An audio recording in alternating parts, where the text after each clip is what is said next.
Wache, Ani, Bonjour, Sego, Tanse, Minigajep, good morning. I am Kiwe Tinwe in the night. That name translates into North Windman. I'm from the people of the Mushkegowuk, people of the river, Chapleau Cree First Nation Bear Clan, and I am a beautiful spirit. And I'm also sitting here with another beautiful spirit, and I will let you introduce yourself. I'm Helen Fishburn. I have the honor of being the CEO at CMHA Waterloo Wellington, which is a large mental health provider here locally. And even more honored to have a friendship and partnership with Clarence and Crowshield Lodge, which has been about 8 years. About 8 years. About 8 years. We've been walking together. That's awesome, Helen. Yeah. Thanks for that introduction. Thanks for introducing yourself, and thanks for taking the time out of your day. I know you're a very, very busy person. You have lots of commitments. You have a big team to oversee, but I do want to thank you for taking the time just to sit here with us today, and to just to be part of creation. And we don't have an agenda. What we're just going to do is we're just going to talk. We're just going to speak from our hearts. And beautiful. I am going to I'm going to ask you throughout the conversation, maybe through your perspective, how we at Crowshield Lodge can be the best ancestor. Leading into that, I just want to say thank you. Thank you for being you, and thank you for believing in me, and thank you for believing in us at Crowshield Lodge. I remember when our relationship first started, and I think I was waiting for you in a coffee shop at King and Queen in downtown Kitchener, and I saw you walking down Queen Street towards a coffee shop, and then you came in, and I had a big smile on my face, and so did you. And I think you said, Clarence, I just want to let you know right now that you're never going to get rid of me, because you're an amazing person, and I think you're doing some really good work. And I can't thank you enough for saying that to me at that time in my life, because it worked, it helped, and I needed it at that time, because that's when the vision of Crowshield Lodge was all firing up. Yeah. That's when I was looking for places and spaces for individuals to walk with me and to walk with us. And it's not that I had self-doubt. I was just wondering if it was the right time to create something like this. And then I was a bit concerned of how the word Crowshield Lodge would be received. Because there's nothing like that around us, and it's kind of a statement, right? To have the crow in front of the lodge, and then to have it as a place of healing and reconciliation and land stewardship and education. And you know where that came from? That uncertainty came from here. It came from my mind. It didn't come from my heart. It came from my mind, that self-doubt and those places and spaces. It came from my mind, and when I reflect about that, and I reflect about other times in my life, it shows me how powerful the mind is, and how powerful the thought is, just one thought, and how that thought can guide you and direct you, a positive or negative thought. And then it also makes me think of how individuals are conditioned within their families, or maybe not even within their families, within their settings. And then it also makes me think of the time we're in today, where people really do struggle with mental health. And how it's talked about, and I can't thank you enough for always talking about that. I hear you on the radio talking about how we can meet people where they're at, what they need, what we can do as a community. And I think that's great, because when I was growing up, and when I reflect maybe 20, 30, 40 years ago wasn't talked about. No. It wasn't talked about the way it is today. If it was talked about, I didn't hear about it. And the only thing that I can relate to that when I was growing up in foster care is we would always go visit, probably 2 or 3 times a year, we would go visit one of my foster parents' grandmothers. Well, my grandmother, so it would have been one of their parents. And my grandma Ryer, she lived on Park and Frederick Street, and or Park and Benton. That's where she lived. And when we would go visit her, she would have a sister that we wouldn't see much, but we would just see her in the shadows. And she wouldn't say much, but she would just always be looking out of the shadows, and then she'd go into a room, but I could never understand what was going on with this individual until I got older. Yeah. And Then it made sense to you. Then it made sense. Yeah. That they were part of the family. Yeah. They weren't put anywhere. Yeah. They weren't locked up. They weren't shunned. Right. They were accepted. But just not talked about. Yeah. Yeah. At all. Yeah. And they didn't even talk. Yeah. So I remember that growing up, that there was that presence of I guess it would be a great aunt just around in the shadows, that and I guess that's what our families did back then. You know, I talked to Nikki too, and she has a cousin, and they just took care of them, took care of them. Quietly. And then, you know, and I don't know if this is concise, but, you know, I think the change happened in the 80s, where some of our psychiatric hospitals did get closed down. Yep. And then it became more visible. Yeah. Right? We deinstitutionalized people. So could you maybe speak a bit more about that, Helen? Yeah, and I think what you're talking about is the journey of mental health, right? Where we've come out of the shadows. Right. It used to be very much a quiet problem that nobody talked about. A lot of people didn't see, got tucked away, a lot of shame, a lot of stigma, a lot of just not understanding what was happening. You know, you break a leg, you have diabetes, you have cancer, it's easy. Not easy journey, but easy to see, easy to understand, very concrete, practical. You have a cast on, you have chemo, you have surgery. Mental health is very complex because it's all part of our brain chemistry, very hard to understand, to make sense of, and it's scary. When you see someone with a psychotic break, when you see someone who is so debilitated by their depression, it's just so hard to understand, because it's, you know, it feels like those, you know, it should be an issue of willpower, right? Pull up your socks, try harder, get out of bed, go for a walk, call a friend. And it's an illness. This is an illness very much like the other illnesses. So we've come a long way. Deinstitutionalization happened. Folks that lived in institutions their entire lives but didn't need to, just getting locked away over here, came out to the community with supports, with people around them to help them, with psychiatric care, with nursing care, with all of our teams. And over time, we've understood more, but we're still not out of the shadows completely, right? We still don't have a full understanding. We still struggle with stigma and shame. We still struggle with try harder. We would never tell a cancer patient to try harder, and yet we'll tell someone with addictions to try harder, just stop drinking. If it were that simple, you know, don't you think they would, right? So, and then I think, Clarence, of folks from Indigenous communities with even deeper layers of trauma and loss and grief and genocide, and how much of a struggle that is within your community, which I now have a much deeper understanding about because of you and your courageous leadership and sharing and reflections and the power of that, of your personal story, which I so thank you for. But we have a lot of road ahead. Despite how far we've come, we can't stop. We have to keep moving. Yeah, and thanks for sharing that.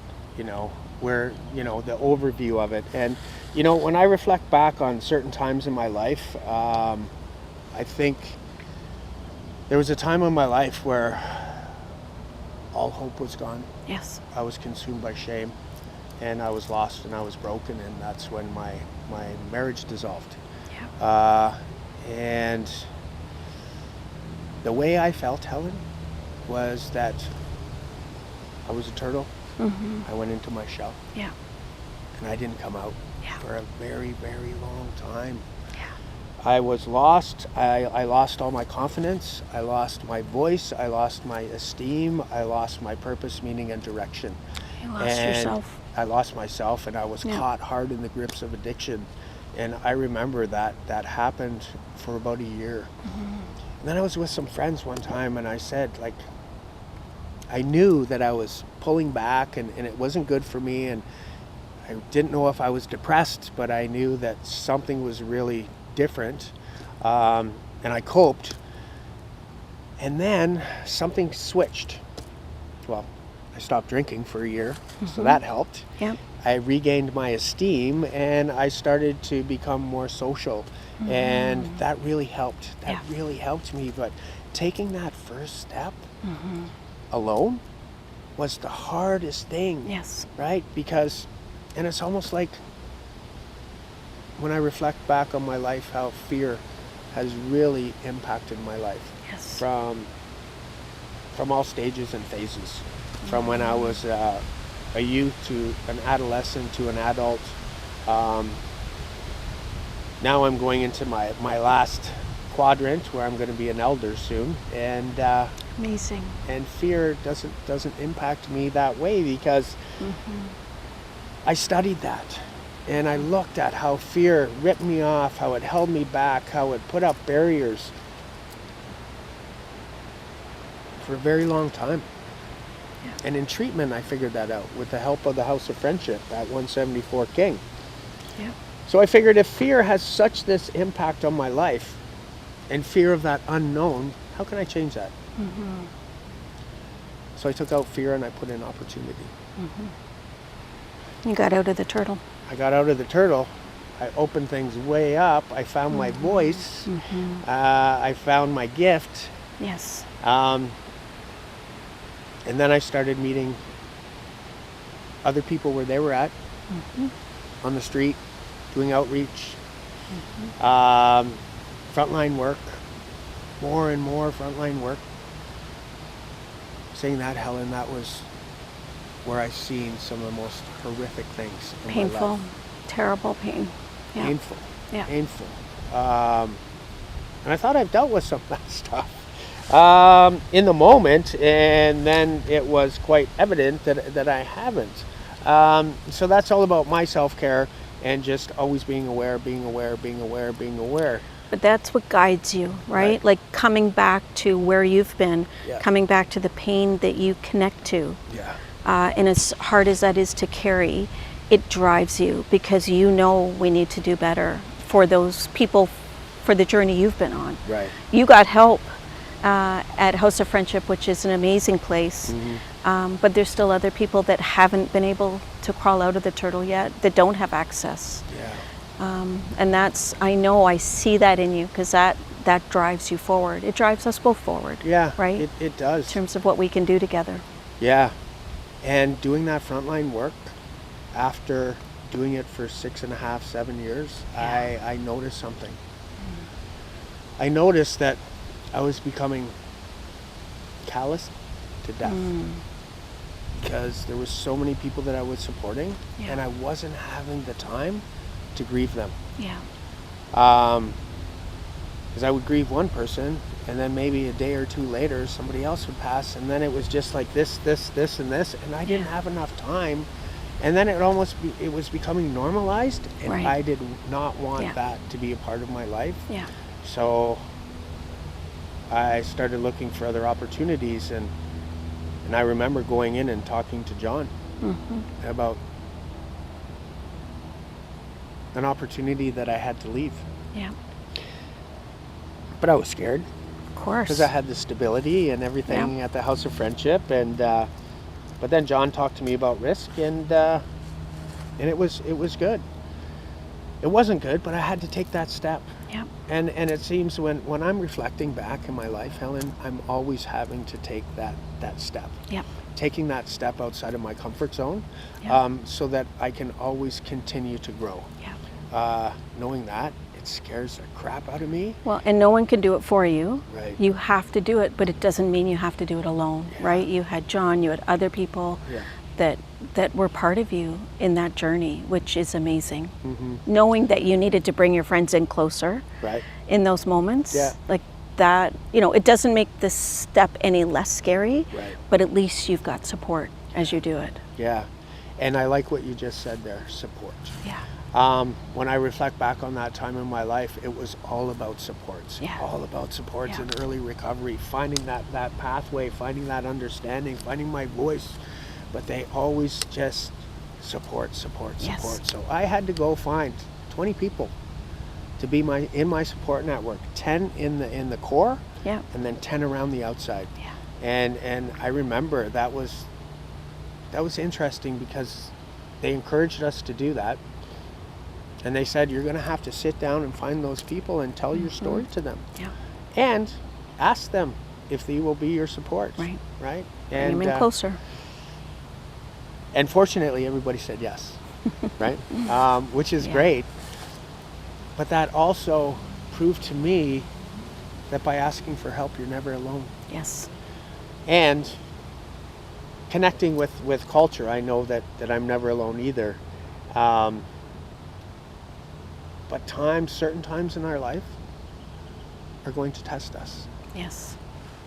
They're going to push us to our limit Yes. to see how we cope, Mm-hmm. to see how we react or respond, Yep. and to see how we can keep going. Yeah.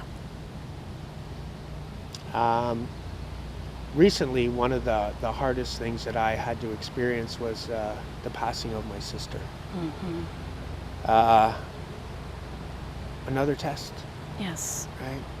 Another painful test. Another painful, Yes. truthful test Yes. that I think I could see it coming. I didn't want to acknowledge it. Mm-hmm. But it hits hard. Oh, Yeah. the pain and Yeah. the loss and because she was the only thing that was ever constant in my life besides shame. Yeah. Interesting. And she's gone. Shame is still there, but it's always going to be there. But I know it's there, and I know why it's there. But losing her, it just shifted me. Did you want to go back to the turtle? Did you have to fight against that? I wanted to run. I didn't want a turtle because I think I wanted to run as far away as I could because then it wouldn't be real. Right. And then my partner Nikki said, right now your role and responsibility is ceremony, and you're supposed to be there for your nieces and nephews. Right. So she said the right thing at the right time. Yeah. I wouldn't have ran. It's just that thought, right? It's an Because instinct. It's an instinct, right? Yep. But then that realigned me, and we grabbed my bundle and we went on a 10-hour drive to go say goodbye to my sister. And that was an honor.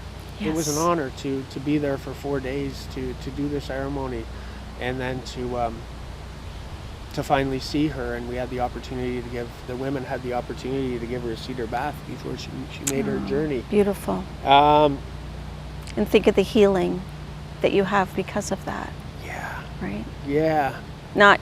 It doesn't make the loss any less, but again, it fills your heart with some hope and what she's offered to you your whole life has been, it's what a gift that is. Yeah.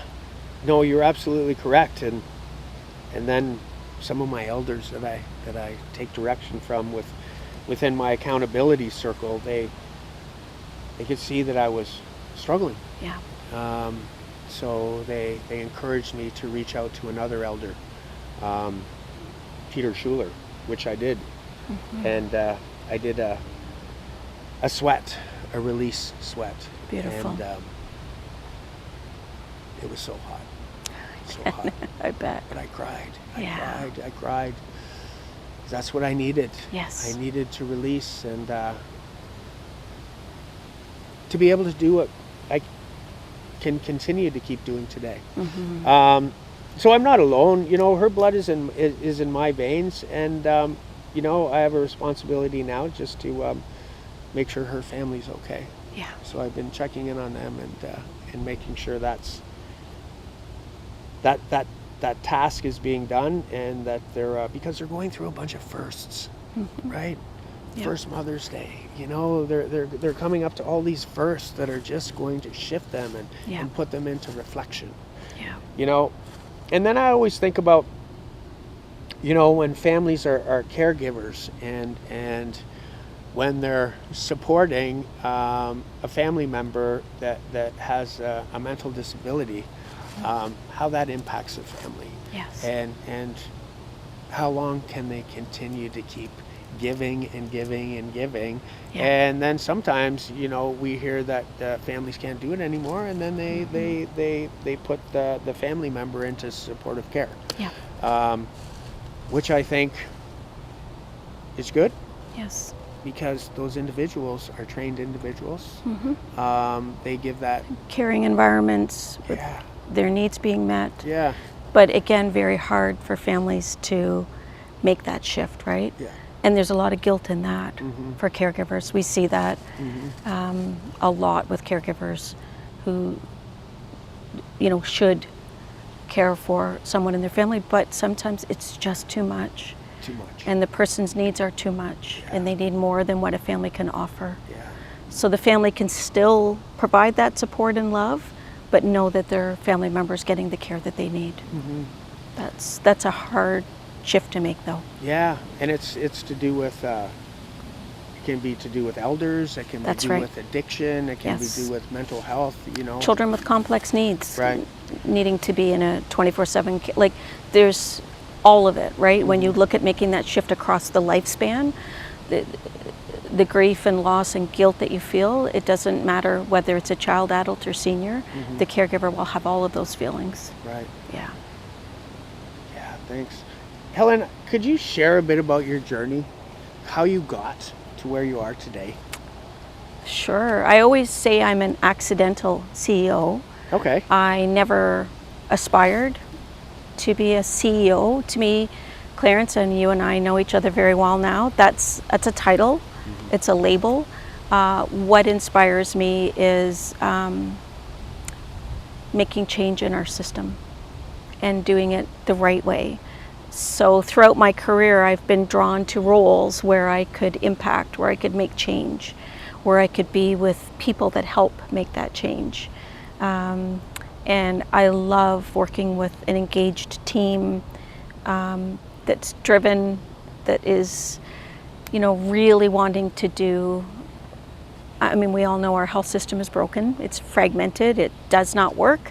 And, you know, nobody would have ever dreamed or put a health system together like it is now. So we have to find a new path forward. We have to bring pieces together, reformulate things, find new ways of working together, innovations, creativities, all those things, right? We have to think outside of the box in order to do better, to meet people's healthcare needs. So I'm driven by working with people like that who can see that. So I have the honor of being the CEO, and the honor is just having the ability to make some of those decisions and move things forward. I think about our partnership and how much you've taught me. So in the past 8 years, I work in a very traditional mental health approach where we have a medical model, and, you know, we have an amazing array of supports across the lifespan, and we provide excellent care for people who have traditional needs. In working with you, and honestly working with some of our other diverse communities as well, but particularly our Indigenous communities, where the power of the land for healing and connection and being calm, you've taught me a few things. So one is the power of the land and everything that it can bring, and how much the land can strengthen people. Second is trust is built over time, not with words, but with actions. And that was one of the first things you said to me in that coffee shop was, I'm willing to walk with you, let's walk, but we'll take our time and we'll see what unfolds, right? And what unfolds is based on what action you make and what you commit to. And that's always stayed with me. You've also taught me to listen with my heart and follow my intuition. You know, sometimes when you get into these roles, there's a lot of reporting, there's a lot of compliance, there's a lot of things that fit in this box. And you've taught me this is important, but this is even more important. So following your heart and following your intuition. And then also, you've also taught me, and I've seen you model this, you embrace everyone's gifts. Even if they're gifts that you may not really love or agree with or struggle with. You embrace everyone's gifts. Everything that comes to the table, you need to learn from. You need to learn about. I think in our world, right, we're so, everything is so polarized in our world. And we've seen that through the pandemic. We've seen it through all the cultural issues. We've seen it in so many ways. And what you've taught me is we embrace all that and we create space for it. And so the journey that my agency is on, the journey that I am on, is about how to still honor the traditional mental health, but make room and make space for everything else we haven't been doing, which is what Indigenous communities need and other people need. So I feel like where we're going and what we're offering now is so much better than what it was. But as I said, we have so much more to do.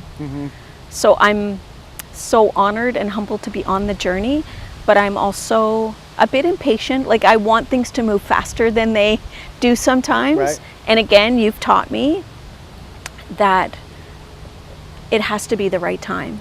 It can't be my agenda. I can't look ahead in my scheduler and pencil it in. We have to put the work in. We have to put and it takes a lot of work on many levels, with people, with policy, with the politics, like so many layers of all of that. But we drive it forward and we wait for the right time. You know, we're working on an interesting opportunity right now, you and I, which, you know, has been bubbling for a year. But there might be this really amazing window for us, right, to really create something amazing. So it's all of those things, right? It's staying with it, pushing forward, and then also listening and waiting for the right time to really create change. You're right. And a slow burn. It's a slow burn. Right? Yes. And that can teach us a lot. Yes. That can teach us a lot. I remember our first, I think, partnership or collab, what we worked on together was those men's circles. Yep, that's where we started. In Cambridge. Yep. Where I was doing them with Hilton at the Y. Yep. And like, I can't thank you enough for that, because it was so simple. It was so simple. Yes. We gave you a little bit of funding to do circles. Yes. And you did this amazing work, and then we added women's circles. Yes. But it was like, this is what amazes me. They're just very simple things that we can do that have such a meaningful impact. But again, that was the seed, right? Yes, that planted everything that we need to keep moving on. Yeah, and then we needed to water it and germinate it, and then that took us to another opportunity and another opportunity. That's right. I wanted to let you know that we did have interviews last week, and we did find a candidate. Wonderful. Right? So this is the thing. So now we have this formal partnership between us where we actually share a staff person, which is awesome. Yes, it's going to be amazing. And again, you know, when I think back, even 5 years ago, if someone were to call here 24/7, which is our gateway into mental health and addictions, and say, you know, I'm looking for land-based healing, we would have said, sorry, we don't have it. And now if they call or they don't call, we direct people as well. Now we have land-based healing. We have an opportunity for people to have their healing based on Indigenous principles and practices. Again, through our partnership, through the amazing work that Crowshield is doing all across our area, and our other Indigenous partners as well, who are working with you side by side, right? But the opportunities people have now, like so much more inclusive, which we've never had before. I agree. I don't think this could have worked 10 years ago. No. I think this is the right time for us to model how Indigenous and non-Indigenous people and organizations can come together to enhance a community. And why wouldn't we do that? That's right. Why wouldn't we do that? We want to show how we can do this in a good way. That's what we're always striving for as Indigenous people. So saying that, Helen, knowing me and knowing us, and the work that we do, I like to answer this question. I like to ask this question, so maybe you can answer it. At Crowshield Lodge, how can we be the best ancestor that we can be today? Well, the first thing that comes to mind is to hold the truth. That's the one thing that I've always admired, one of the many things, but one thing for sure, Clarence, you hold the truth of your heritage, of the journey of your people, and that we can never forget that. But you also invite reconciliation into it. So here's the truth of what we've been through, here's the pain of it. We can't ever shy away from that. We have to hold that space, which is painful. And it's in all of the work that we do. Right. All of it. It's all there. Layers and layers and layers of trauma and loss. And here is this space that we're holding around reconciliation, and the two fit together. So you are a constant reminder to us of this pain and this opportunity. Please don't ever stop that. The other thing I think that's just so important is inviting everyone into that space together rather than holding different spaces, right? Because we're never going to have a shared understanding. Never have a shared understanding if we're in two separate. If I'm in the office and you're on the land, we'll never understand it. We have to bring our communities together in the healing. And I know, like, I tell you this every time, we started with this. Every time I come to the land, my shoulders drop about 6 inches. I breathe differently. I feel grounded. I feel like I know what I need to do when I leave here. I feel focused. We want to create that opportunity and space for everyone else. So we need to do that together. You're on a path, but my path is to help make that space even bigger for you. Space at the planning tables, space at the funding table. I need to move over to create room. You know, like, there's so many things that we need to do different, but we need to keep forging the path together. So keep holding us accountable to that, and keep fighting, keep forging the path. Yeah. It's not always easy. It isn't. It's not always fun. It isn't. But I will say it's exciting. Well, it's, being in these kinds of leadership roles are a tremendous honor and a tremendous burden at the same time. And it's one that we carry simultaneously. The weight of the world sometimes rests on our shoulders, but we also have an opportunity to make change.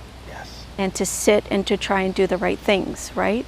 And this is where leadership in the past has actually been a barrier, right? When you're not sitting in the truth and you're not making the right decisions, you're shutting things down. So we have to really challenge ourselves, myself, you, and our own teams, to make sure that we're doing this in the right way and leading in the right direction. So I feel very comfortable and confident that we're doing that. But you're right, it's not an easy journey. Feels like sometimes we're walking through a minefield. Oh yeah.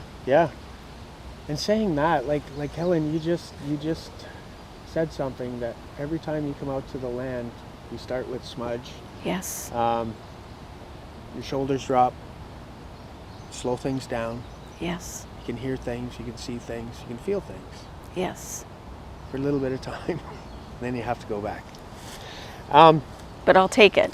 Exactly. I will take it. So I always listen to that, and we always know how the land not only impacts us but everyone. So at one of our sites out at St. Clements at Camp Kaweewai, we decided to build a yurt.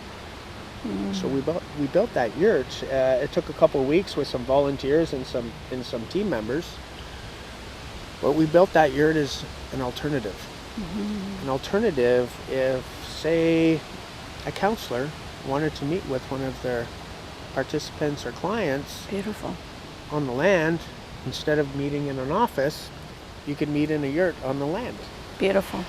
An alternative. Yes. We're just looking for more and more and Yes. more and more alternatives. So Yeah. if I'm aware of that, why wouldn't we create more alternatives to Absolutely. help and meet people where they're at? So I think it's a great time to be doing stuff like that. And I can't thank you enough for knowing how important time is. Not only for us, for yourself, but for your staff. Because the time we're in is very challenging. It is. And we're seeing self-care can be challenging for some people. Yeah. Maybe they don't even know what it means. They just know that their load is increased, and then it feels a bit heavier, and then they just put their head down and their blinders on, and they plow through and they plow through and they plow through. But That's you right. can only do that for so long. You can only do that for so long. It will always catch up to you. Yeah, It will. It will. And when I think about our formal system, which I'm a part of, the trauma that we've created for people Right. historically.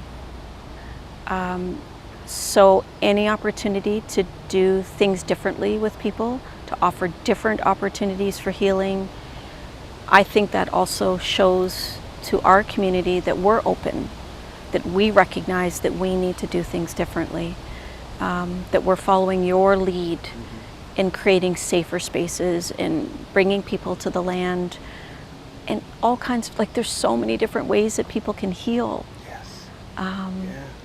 And so the more we understand and embrace that, we then create those opportunities for other people as well, which I think is very healing for everyone, for the system, for people, for all of it, right?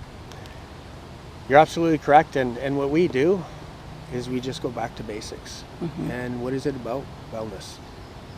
Wellness within our mind, our body, our spirit, and our emotions. Yeah. And how do we attain that wellness? By coming to the land. Yes. Our mother has everything that we need. Yes. All of our medicines come from the land. Our ceremonies are on the land. All of our objects are from the land. We're land-based people, our teachings. Yes. So, Right back to the basics. I love that. but you're also about wellness, right? Yeah. You're about wellness. Our sweat lodge it's like our hospital. Yeah. That's where we go in to release, to pray, to heal, and then when we come out, that lodge represents a womb of our mother, the earth. When we come out, it's like we're being reborn. But it's all about just being well. Yes. And that's what you're about too. Just through a bit of a different lens. Yeah. So just think of how we are enhancing and we're modeling how wellness can be viewed through multiple lenses. Yes. Not For just everyone. For everyone. Yes. For everyone. So I think that's amazing. I think it's an amazing time that we're in, and I really honor this partnership. Well, thank you for trusting me, Yeah. and for your generosity of your wisdom, your experience, all parts of it, the good, the bad, the ugly. You've shared all of that. You've put it in a book. You've shared it in circles. You've shared it everywhere, and honestly with me, Clarence, and I can't tell you how grateful I am to you. And I really do believe in you and your team, and I've seen firsthand what we can do when we work together and we continue to build this partnership, and I'm really excited for it. We got to keep moving, Yes. but I'm really, really excited about what we can do into the future. So thank you for everything that you're leading. I'm following right behind you. Yes. I like that. You're following right beside me as an equal. Wow. Yes. Thank you. And I enjoy that. Just one last thing. I want to let the listeners and the viewers know that we've been working on something for the past year. Not Yeah. you and I. Well, you and I have been. As We're a always core, as a working- core, we are always yes, working on something. we are. We are always working on something. Some things we just can't talk about. That's right. right. That's right. But I want to let the viewers know that one of the biggest barriers we always have is land. And recently, Crowshield Lodge has been successful in opening up our land trust.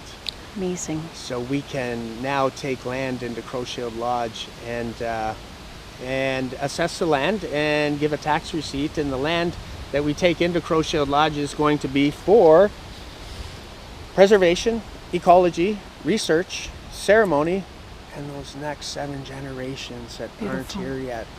So that by the time they come, they'll always have a place in a space like this to always come to. Beautiful. We'll do the hard work. Yeah. We'll sit in the truth. And then when they come, they just have to maintain it. An investment in land is an investment in our wellness of our community Yes. through what you can offer. So I really hope that you continue to grow and find new opportunities. We need you in Guelph. Yes. We need you in Wellington County. Yes. And that's, some of the pieces that we're working on. Yeah. But, and this is not a big piece of land that we're on right now. No. But look at it. Mm-hmm. Look what is here. Mm-hmm. You would not know that you're in the middle of Kitchener. No.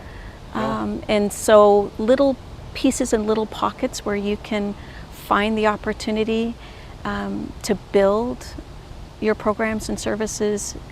It's just, it's honestly a gift to people. Exactly. I look at it where we have these Ontario health centers or these places, right? Why can't Yes. we have little wellness places in the bush for 100%. people, right? Close, like, can you imagine just coming here after receiving a chemo treatment? Yes. Or, struggling with a loss of a loved one, Yeah. or struggling with an addiction and trying to find your path. Like, there is so much healing that you can have here with you and your team and my team coming with them as well, right? Yes. Like, we're all in this journey together. So It's all about very, very wellness. excited about more opportunities for that. So through my lens, we are both doing the work of being the best ancestor we can be today. So I want to thank you for that, Helen. Thank you for you. walking with us. Thank you for believing us. And thank you for your time today, because we believe the best gift anybody can give is a gift of their time. Yeah. It's a piece of their life that they're never going to get back. So I want to say thank you for taking the time. I look forward to seeing how many more things we can create in the Yeah. future or now, and I'm excited to see how many people we can enhance their life, right? By just offering some alternatives. Yes. So thank you. Thank you for enhancing my life. Thanks, Helen.